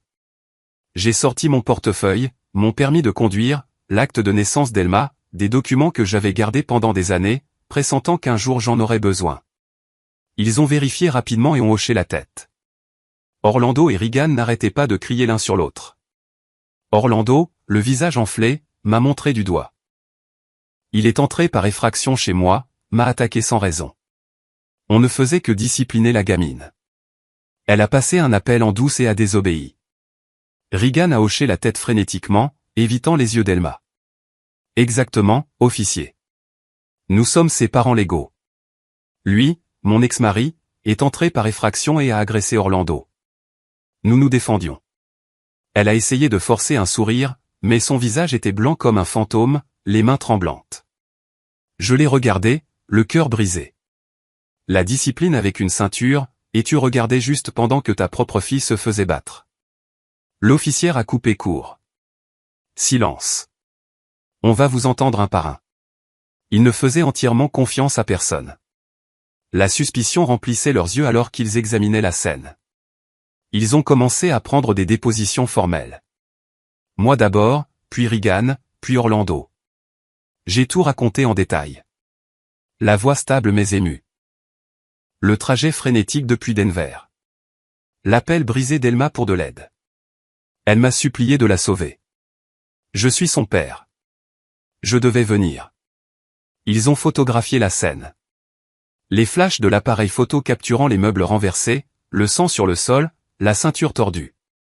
Mettez ça sous scellé, a dit l'officier, glissant la ceinture dans un sac de preuves avec des mains gantées. Puis ils ont demandé à Elma de se mettre de côté pour un examen. Mon cœur s'est serré en la laissant partir. Ma chérie, dis la vérité aux officiers. Papa est juste là. Tu n'as pas à avoir peur. L'officière a gentiment conduit Elma dans un coin, la voix douce. Dis-moi juste ce qui s'est passé, ma chérie. Elma a pleuré, la voix minuscule. Monsieur Orlando m'a frappé avec la ceinture. Parce que j'ai appelé mon papa. Maman regardait juste. Quand l'officière a soulevé la chemise d'Elma, ses bras, son dos et ses épaules étaient couverts de zébrures rouges fraîches et d'échymoses violettes plus anciennes. J'ai regardé et j'ai senti mon cœur se briser. Les larmes ont coulé. Mon Dieu, ma petite fille, bande de monstres. La mâchoire de l'officière s'est contractée de colère. Elle a fait signe à son partenaire. Photographie tout. C'est de la maltraitance d'enfants manifeste. L'appareil photo a flashé à plusieurs reprises, documentant chaque marque. Orlando a marmonné, c'était juste de la discipline. Mais ils l'ont ignoré, les yeux froids. Immédiatement, ils ont informé Regan et Orlando qu'ils étaient emmenés au poste pour interrogatoire concernant la maltraitance d'enfants et les troubles domestiques. L'officier a ordonné, vous deux, vous venez avec nous. Coopérez. Orlando, puant l'alcool, a juré et a résisté. Maudit flic. Je suis Orlando Langston. J'ai de l'argent. Vous ne pouvez pas me toucher. Il a poussé l'officier. En quelques secondes, il a été plaqué au sol, le bras tordu derrière lui, les menottes cliquant. Résistance à l'arrestation? C'est une autre charge. Regan est resté figé, le visage vidé de sa couleur, les yeux sauvages alors qu'Orlando était maîtrisé. Elle a balbutié, officier, s'il vous plaît. Vous vous trompez. Il est entré par effraction. Mais l'officière l'a menotté silencieusement, plus doucement, et l'a fait sortir. Regan a sangloté. Je n'ai rien fait de mal, mais ils n'ont montré aucune sympathie. L'officière s'est retournée vers moi, vérifiant à nouveau ma pièce d'identité. Monsieur Mercé, vous êtes le père biologique et ne montrez aucun signe de préjudice à l'enfant. Vous êtes venu la protéger. J'ai hoché la tête, la voix tremblante. Oui, madame. Je veux juste que ma fille soit en sécurité. Ils ont hoché la tête. Prenez-la et partez immédiatement pour sa sécurité. Nous vous contacterons pour des dépositions complètes plus tard. Emmenez-la à l'hôpital pour un examen. Le soulagement m'a envahi, bien que la tension me tenaille encore la poitrine. Allait-il me croire entièrement? Alors que Regan et Orlando étaient escortés vers les voitures de patrouille, Orlando jurant toujours, Regan pleurant, je suis resté là, tenant ma fille en sanglots, regardant les gyrophares rouges et bleus disparaître dans la rue vide. Pour la première fois depuis des années, j'ai senti que j'avais vraiment une chance de sortir ma petite fille de l'obscurité. Elle m'a posé sa tête sur mon épaule. Papa, ils m'ont fait mal. J'avais si peur. Je lui ai embrassé le front. C'est fini, ma chérie. Papa t'emmène à la maison. Les voitures de patrouille se sont éloignées, nous laissant dans la nuit calme. Mais l'anxiété persistait. L'hôpital, les dépositions, l'avenir. Tout ne faisait que commencer. J'ai porté Elma jusqu'à la voiture. Son petit corps semblait effroyablement léger, tremblant comme une feuille d'automne dans le vent. Mon cœur battait toujours la chamade. L'adrénaline du combat coulait dans mes veines, rendant mes membres raides et engourdis. Ma chérie, papa t'emmène à l'hôpital, d'accord, pour que les médecins puissent vérifier si tu es blessé, ai-je murmuré, la voix tremblante de peur de toucher à sa douleur. Elle m'a hoché faiblement la tête, enfouissant son visage dans ma poitrine. Ses sanglots se sont progressivement transformés en hoquets silencieux. J'ai conduit à travers la nuit, les rues calmes de Flagstaff, éclairées seulement par de faibles lampes jaunes. Mais mon esprit était en plein chaos. 4 ans de séparation, et maintenant elle était là dans mes bras, mais couverte de blessures. Pourquoi ne suis-je pas venu plus tôt? Comment ai-je pu laisser ça lui arriver? L'auto-accusation me poignardait comme des couteaux. Les larmes coulaient sur mon visage.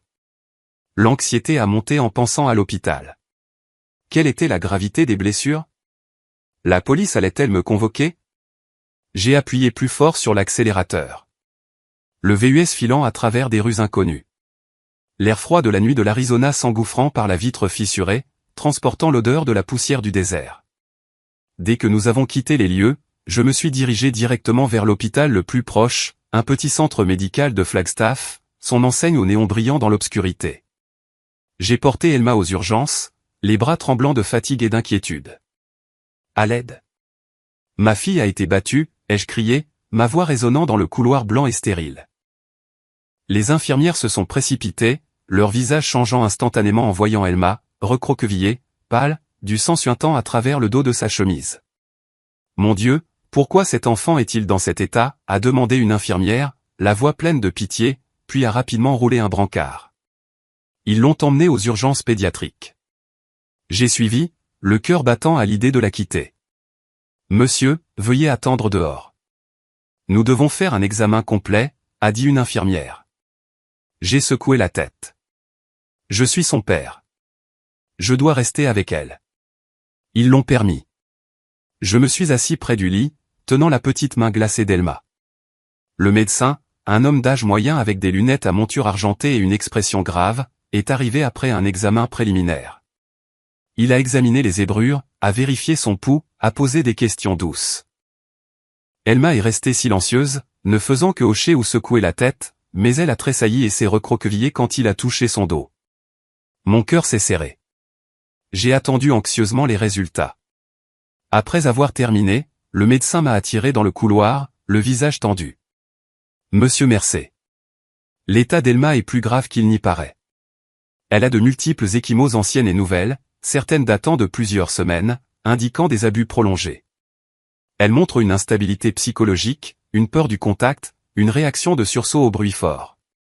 Le plus préoccupant, ce sont les signes de traumatisme profond, possiblement dus à des abus sexuels. Chaque mot a frappé comme la foudre. Je suis resté figé, m'agrippant au mur pour ne pas m'effondrer. Abus prolongés. Abus sexuels, ai-je répété, la voix brisée. Le médecin a hoché la tête. Nous sommes tenus de signaler cela au service de protection de l'enfance. Elle aura besoin d'une thérapie immédiate. Entendre cela m'a donné l'impression que mon cœur était écrasé. La douleur et la rage ont surgi si violemment que j'ai voulu crier. Comment? Comment ma fille a-t-elle pu subir ça, ai-je murmuré, les larmes coulant de manière incontrôlable. Les images ont reflué. Orlando balançant la ceinture. Regan regardant sans lever le petit doigt. Le sang a bouilli en moi. Je me suis détesté de l'avoir laissé souffrir si longtemps. Pendant des années, j'ai pensé qu'elle était en sécurité avec sa mère. Au lieu de cela, elle était en enfer. Je suis son père. Comment n'ai-je pas senti ça? Pourquoi ne l'ai-je pas trouvé plus tôt? La culpabilité me poignardait comme des aiguilles. J'ai voulu frapper le mur. Le médecin a posé une main sur mon épaule. Restez calme. Elle se rétablira avec des soins appropriés. Allez être avec elle maintenant. J'ai hoché la tête, j'ai essuyé mes larmes et je suis retourné dans la chambre. Elma était allongée, les yeux fermés, mais ses mains s'accrochaient toujours aux miennes. Je me suis assis à côté d'elle, lui caressant les cheveux, murmurant « Personne ne te fera plus jamais de mal. Papa le promet. » Cette nuit-là, je n'ai pas dormi. L'hôpital était calme, à l'exception du bip régulier des machines et de la respiration d'Elma. J'ai tenu ma fille toute la nuit sur le lit étroit de l'hôpital, le corps endolori, mais ne voulant pas la lâcher. De temps en temps, elle se réveillait en sursaut, pleurant, les yeux grands ouverts de terreur. De petites mains agrippant ma chemise comme si lâcher prise laisserait l'obscurité l'engloutir à nouveau. Elle murmurait dans ses cauchemars. Et je la serrais plus fort, les larmes trempant ses cheveux. « Ça va, ma chérie. Papa l'a chassée. Dors maintenant. » J'ai chanté la berceuse que j'avais l'habitude de chanter, la voix se brisant dans le service silencieux. « Dors bien, ma petite. Papa est là. » Mais mon esprit s'emballait. La ceinture d'Orlando. L'indifférence de Regan. L'appel désespéré d'Elma. L'anxiété montait. En pensant à demain. Les dépositions à la police. L'épreuve. Le tribunal. Je dois le prouver. Je dois la sauver de ces monstres. Ces heures interminables à fixer le plafond blanc, le cœur endolori de regret et d'amour. Le lendemain matin, la lumière du soleil filtrait à travers les stores. Les blessures d'Elma étaient bandées. Elle dormait plus paisiblement. J'ai demandé aux infirmières, des femmes gentilles aux yeux compatissants, de la surveiller. Je reviens tout de suite, ai-je promis en lui embrassant le front. Sois sage, ma chérie. Puis je suis parti faire ce qui devait être fait, rassembler des preuves. Mon cœur s'est emballé. Je savais que c'était le vrai combat. Je ne pouvais pas laisser Orlando et Regan s'en tirer. Je ne pouvais pas laisser Elma retourner dans cet enfer. Je suis retourné en voiture dans le quartier d'Orlando. De belles maisons, des pelouses manucurées. Mais pour moi, c'était enveloppé de ténèbres. J'ai frappé à la porte de chaque voisin. Au début, ils étaient méfiants. Les portes ne s'ouvraient qu'en partie, les yeux suspicieux. « Qui êtes-vous ? » ? « Nous ne savons rien. » Ils avaient peur. Orlando était riche, puissant, connu pour son tempérament. Une grosse pointure locale avec des relations. Je n'ai pas abandonné. Je suis Darwin Mersey, le vrai père d'Elma. Ma fille a été maltraitée. J'ai besoin de témoins pour la sauver. Leurs yeux sont passés de la suspicion à la pitié, puis à la colère. Un par un, ils ont parlé, la voix tremblante mais sincère. Un voisin tenant une tasse de café a dit « Nous avons entendu des meubles être jetés. » Regan criant à l'enfant « Tu es si méchante. » J'ai vu Elma dans la cour avec des bleus, mais elle a prétendu qu'elle était tombée de son vélo. Un autre a ajouté « Orlando était tout le temps ivre. » Des cris résonnaient dans tout le quartier. La pauvre Elma s'asseyait souvent seule dehors, les yeux rouges d'avoir pleuré. Ils ont signé des déclarations. Certains ont promis de témoigner au tribunal. Je les ai remerciés, les larmes coulant. Je n'avais aucune idée que ma fille avait souffert comme ça alors que j'étais à des kilomètres. L'anxiété a monté en pensant au tribunal. Ces témoignages seraient mes armes. Je suis ensuite allé à l'école primaire d'Elma, un petit campus avec une aire de jeu pleine d'enfants qui riaient. Je suis entré dans le bureau du directeur, la voix tremblante. Je suis le père d'Elma Mersey. J'ai besoin de parler à son professeur.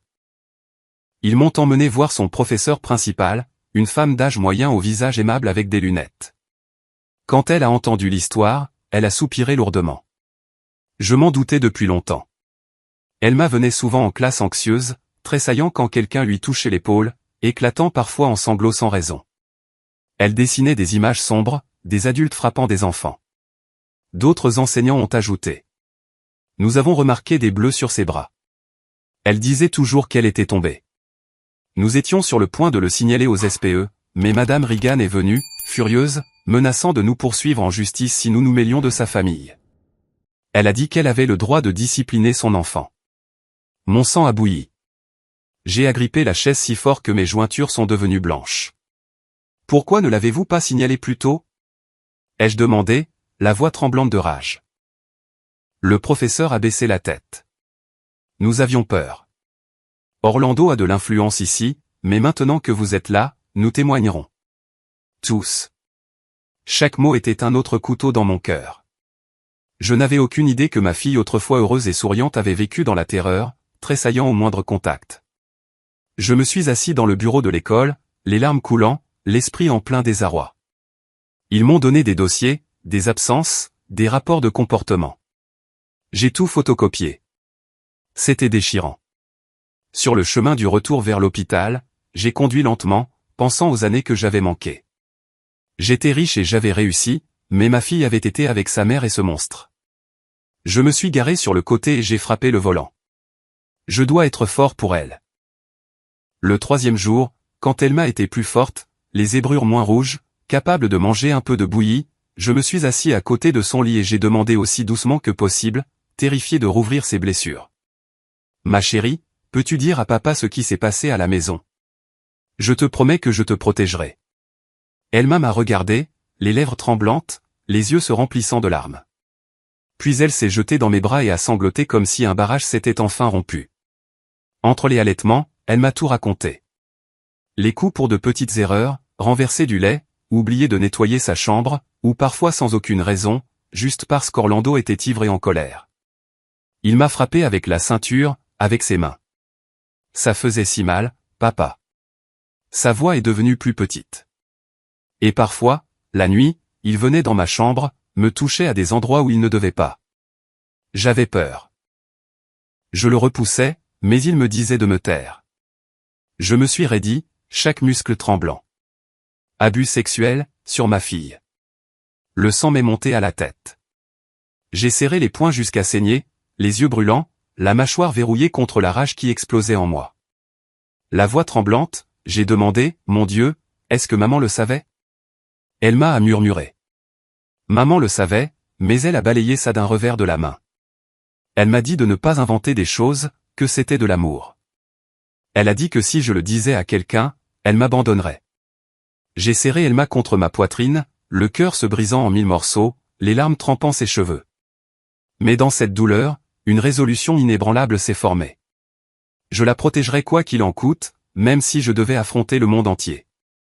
Personne ne te fera plus jamais de mal. Je te le promets, ai-je murmuré en lui caressant le dos.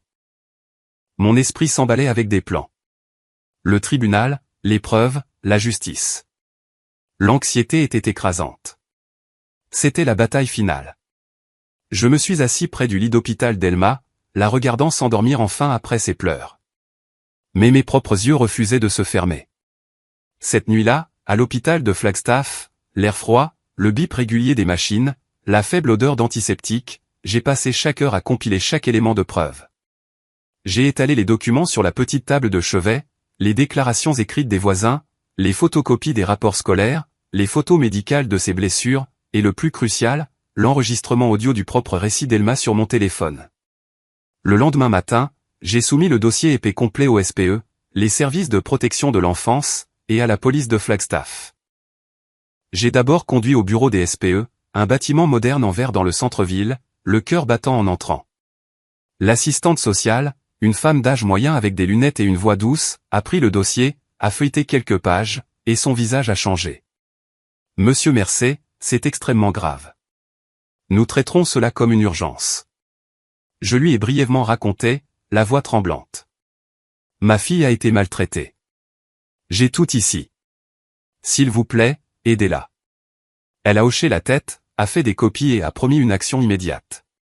Ensuite, je suis allé au poste de police où l'officière de cette nuit-là attendait. Monsieur Mercé, vous avez apporté les preuves, a-t-elle demandé, les yeux s'illuminant en voyant la pile. Je l'ai remise et j'ai ajouté plus de détails. Les voisins, les enseignants, les propres mots de ma fille. Tout ce qui prouvait les abus d'Orlando et Regan. Elle a pris des notes et a appelé son superviseur. C'est béton. Nous ouvrons une enquête complète. J'ai quitté le poste, l'esprit plus léger, mais toujours anxieux. Seraient-ils arrêtés? Je suis retourné à l'hôpital et j'ai serré Elma dans mes bras. C'est fait, ma chérie. Ils paieront pour ce qu'ils ont fait. Elle a esquissé un faible sourire. Tu es le meilleur, papa. En 48 heures, des mandats d'arrêt ont été émis pour Orlando et Regan. L'officier m'a appelé. Monsieur Mercey, les mandats sont lancés. Ils seront arrêtés aujourd'hui. Mon cœur s'est emballé en l'imaginant. Et c'est arrivé. Les nouvelles locales ont suivi de près. J'ai regardé sur la télévision de l'hôpital. Des images d'Orlando menotté, le visage tordu de fureur, criant alors qu'il était poussé dans une voiture de patrouille devant son manoir. Savez-vous qui je suis? Je vais vous poursuivre tous en justice.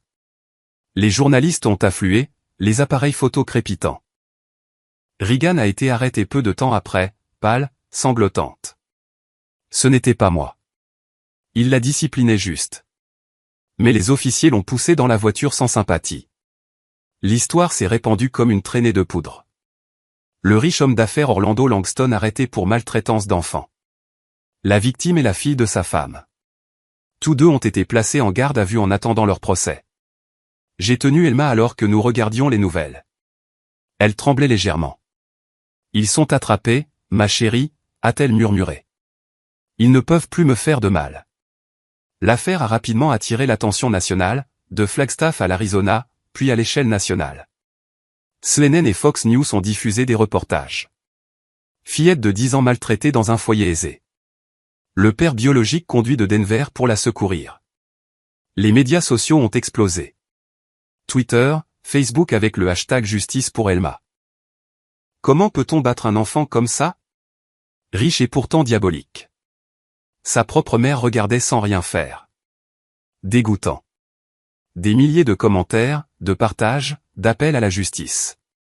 Les lire me faisaient mal. Ma fille au centre d'une tempête. Mais j'étais reconnaissant. La pression forcerait le tribunal à être strict. Le jour du procès est arrivé. Le palais de justice de Flagstaff était bondé. Les journalistes s'entassaient à l'extérieur, les caméras prêtes. Les habitants locaux, les voisins, même les professeurs d'Elma remplissaient les sièges en signe de soutien. L'atmosphère était électrique. Des murmures se propageaient, l'odeur du café des gobelets en carton, les lumières fluorescentes durent. Je suis entré, tenant fermement la main d'Elma, le cœur battant. Elle portait une robe propre, les cheveux soigneusement attachés, mais ses yeux contenaient encore de la peur. Je me suis agenouillé. Tu es si courageuse, ma chérie. Papa est juste là. Il ne te touchera plus jamais. Nous nous sommes assis du côté du plaignant. Mon avocat, un homme d'âge moyen aux yeux vifs, m'a tapoté l'épaule. Les preuves sont irréfutables. On va gagner. Mais j'étais toujours nerveux, balayant la pièce du regard. Le juge en haut sur son estrade, le jury solennel, la mère de Jean derrière nous. Orlando a été amené, les menottes cliquetant, son costume cher maintenant froissé.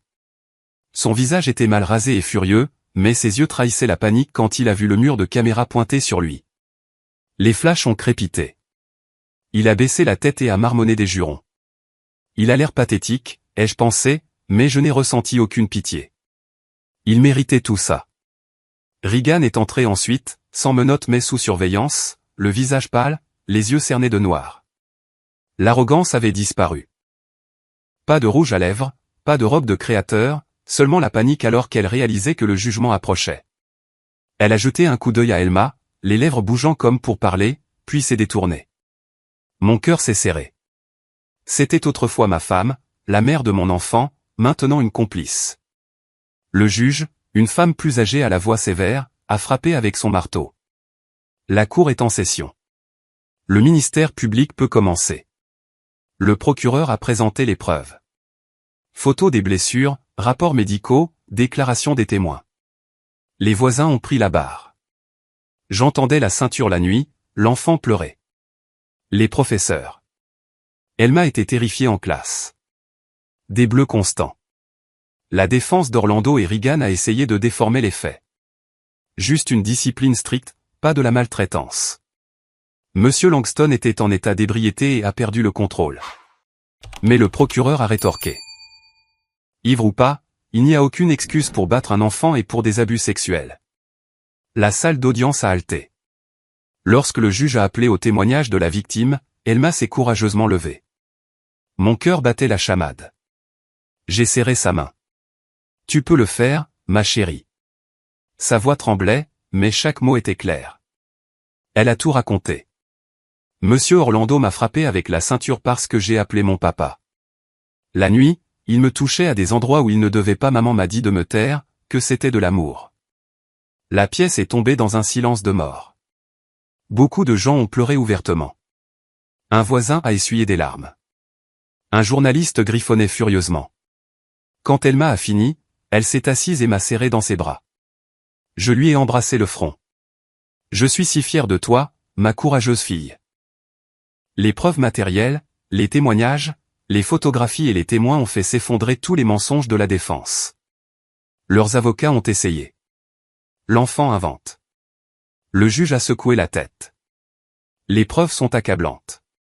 Après une délibération tendue, j'ai attendu dans le couloir, le cœur dans la gorge, tenant Elma et lui murmurant de vieilles histoires pour la calmer. Le juge a rendu le verdict. Sa voix a retenti. Orlando Langston est condamné à 16 ans d'emprisonnement pour maltraitance d'enfants, agression et agression sexuelle sur mineurs. Aucune possibilité de libération anticipée. Orlando s'est affaissé, le visage cendré, et a été emmené menotté au milieu des flashs des appareils photo. Regan a été déchu de tous ses droits parentaux, interdite de tout contact avec Elma de manière permanente, condamnée à payer des centaines de milliers de dollars en dommages et intérêts médicaux et émotionnels, et placée sur le registre des parents inaptes des SPE. Lorsque la sentence a été lue, Regan s'est effondré sur le sol, sanglotant et suppliant, « Non, s'il vous plaît, Alma. Maman est désolée. » Mais il était bien trop tard. Les officiers l'ont relevé et l'ont emmené. J'ai tenu fermement la main d'Elma alors que toute la salle d'audience s'est levée pour applaudir, une vague de soutien.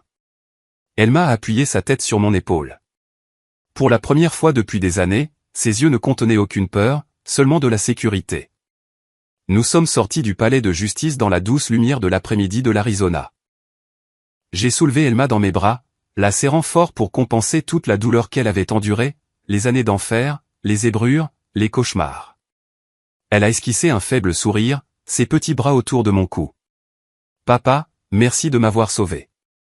Je t'aime tellement. » À ce moment-là, sous la chaude lumière dorée, la brise du désert transportant l'odeur des fleurs sauvages, j'ai su que notre nouvelle vie avait vraiment commencé. Plus de ténèbres, seulement l'avenir ensemble. Après le procès, la réputation de Regan et de la famille Warren s'est complètement effondrée, comme un château de sable emporté par la marée. La nouvelle s'est répandue comme une traînée de poudre. D'abord les chaînes locales de l'Arizona, puis le Colorado, et bientôt les médias nationaux. Affaire choquante de maltraitance d'enfants, le magnate Orlando emprisonné, l'ex-femme déchue de ses droits maternels. Les journalistes ont fouillé le passé, et tout s'est effondré.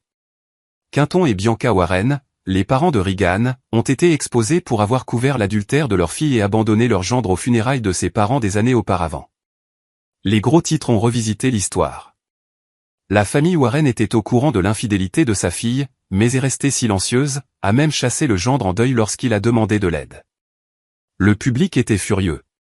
Les voisins de leur riche enclave de Denver chuchotaient et ricanaient ouvertement. Comment ont-ils pu manquer les funérailles de leurs beaux-parents et couvrir les abus de leur propre petite-fille?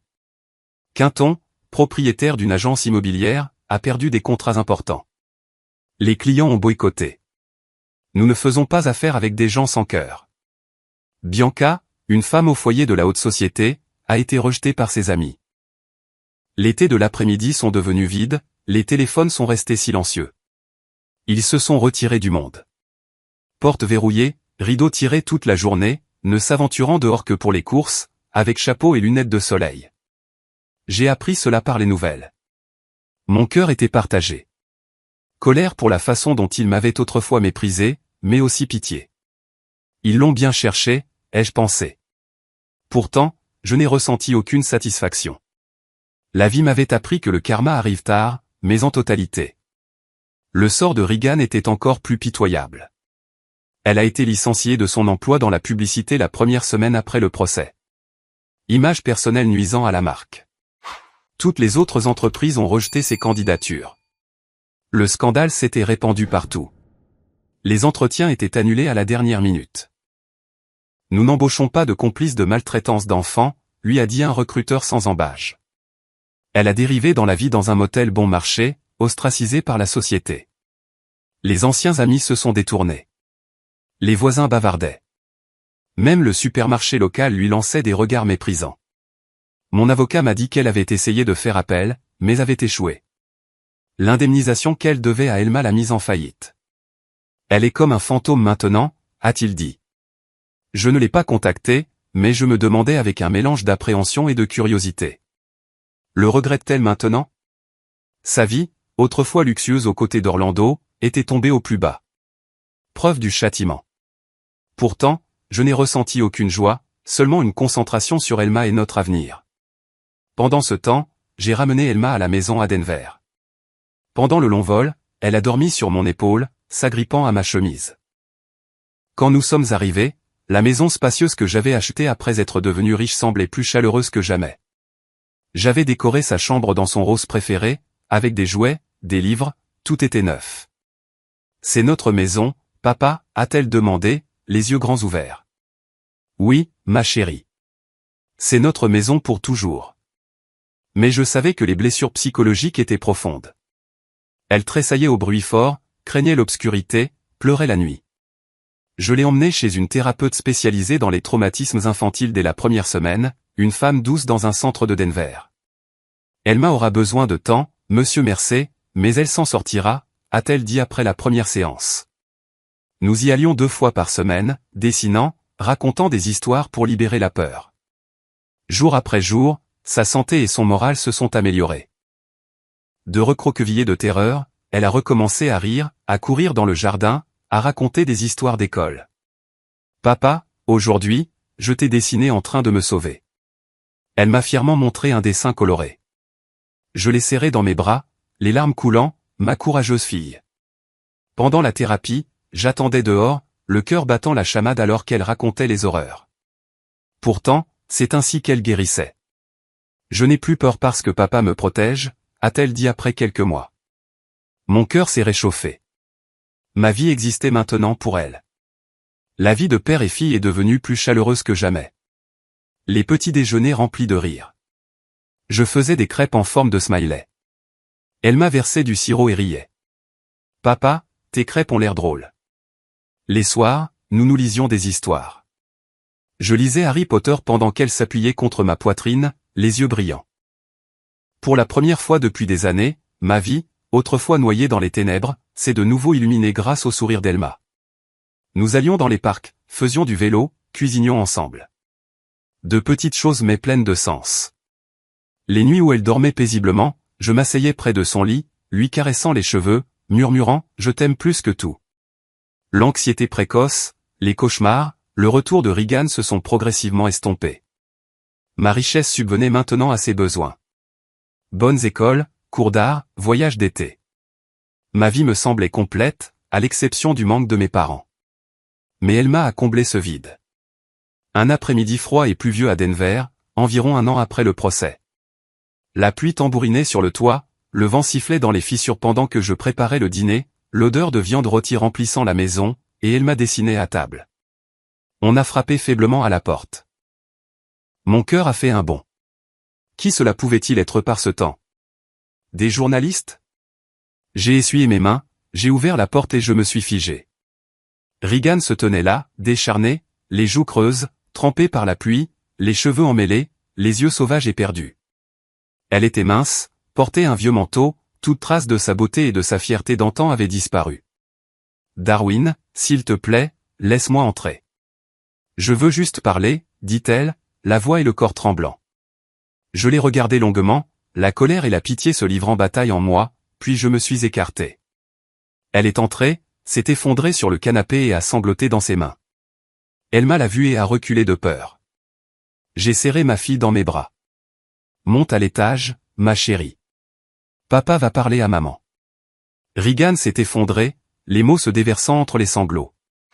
Ils m'ont mise à la porte du manoir. Orlando. Il est mort en prison après un peu plus d'1 an. Crise cardiaque, je suppose, la vieillesse. Mon cœur a eu un bref pincement à ce nom. Orlando était mort. C'était peut-être son karma. Elle a continué, la voix épuisée. Il ne m'a rien laissé. La maison, les voitures, l'argent, tout est allé à sa femme légale et à ses enfants. Je n'étais que la maîtresse. Je n'ai aucun droit. Ils m'ont mise à la porte sans rien. Elle a sangloté plus fort, les épaules secouées par un désespoir total. Je me suis assis en face d'elle, écoutant, mais impassible. Elle a levé les yeux rouges. Darwin, j'ai eu tort. Je suis tellement désolé. Je veux revenir. Recommencer. S'il te plaît, donne-moi une chance. Laisse-moi voir Elma. Elle est tombée à genoux, s'agrippant à mes jambes. Je changerai pour Elma. Je l'ai regardée longuement, le cœur endolori mais froid. Puis j'ai posé la seule question à laquelle elle ne pouvait pas répondre. Quand je t'ai supplié de rester, pourquoi as-tu tourné le dos? Quand j'ai perdu mes parents, tu m'as fourré les papiers du divorce dans la poitrine à leurs funérailles.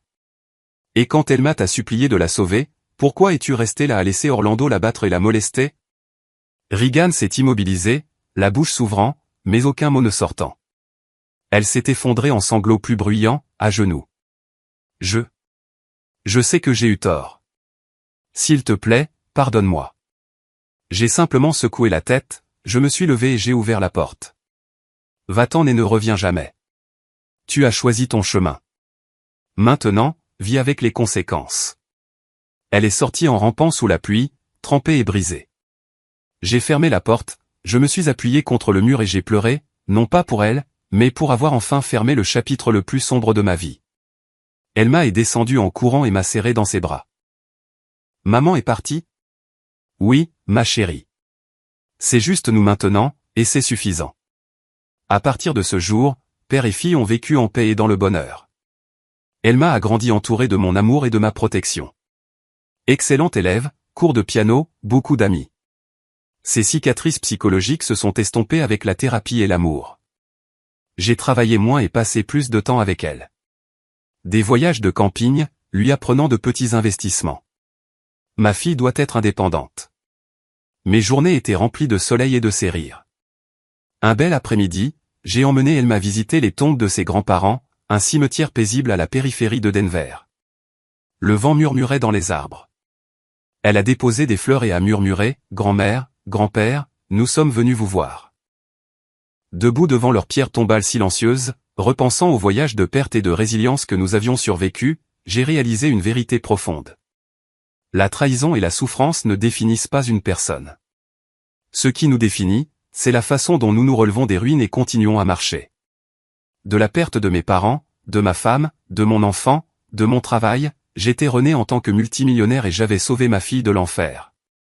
En regardant Elma, autrefois piégée dans les ténèbres, maintenant souriant à nouveau, les cheveux dansant dans le vent, les yeux brillants, j'ai compris que l'amour, le devoir et la persévérance triomphent toujours, et qu'un père assez fort peut protéger son enfant de n'importe quelle tempête. Devant les tombes silencieuses, j'ai silencieusement envoyé un message à moi-même et à quiconque marchant sur un chemin similaire. Laissez derrière vous les relations toxiques. Arrêtez de vous accrocher à ceux qui vous blessent encore et encore. Ce n'est que lorsque vous osez fermer l'ancienne porte que vous pouvez ouvrir le chemin vers la paix et la vie que vous et vos proches méritez vraiment.